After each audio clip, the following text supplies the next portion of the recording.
আজকে আমি সকালবেলা রেডি হয়ে কোথায় গেলাম? তো বন্ধুরা আজ ছিল আমার এক্সাম, তো তাই আমি সকাল সকাল ঘুম থেকে উঠে রেডি হয়ে গিয়েছিলাম এক্সাম দিতে যাওয়ার জন্য। তো তারপরে আমি আমার সাইকেল নিয়ে বেরিয়ে পড়েছিলাম স্টেশন যাওয়ার উদ্দেশ্যে। তো স্টেশনে গিয়ে ওপরে চলে গিয়েছিলাম। গিয়ে দেখলাম আমার বন্ধু অলরেডি আমার জন্য টিকিট নিয়ে বসে আছে। তারপর কিছুক্ষণ অপেক্ষা করার পর আমাদের ট্রেন ঢুকে পড়ে। তো তারপর ট্রেন থেকে নেমে পড়ি। মাঝখানে ভিডিও করতে পারিনি কারণ ট্রেনে ছিল প্রচুর ভিড়। তারপর ট্রেন আমাদেরকে নামিয়ে দিয়ে টাটা করে চলে গেল।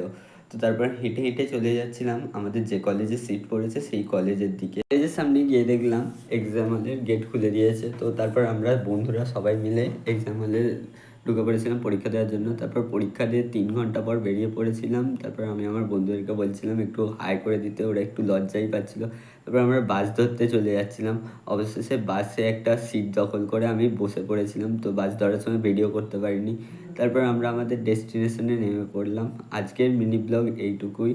তো আজকের মতো বাই।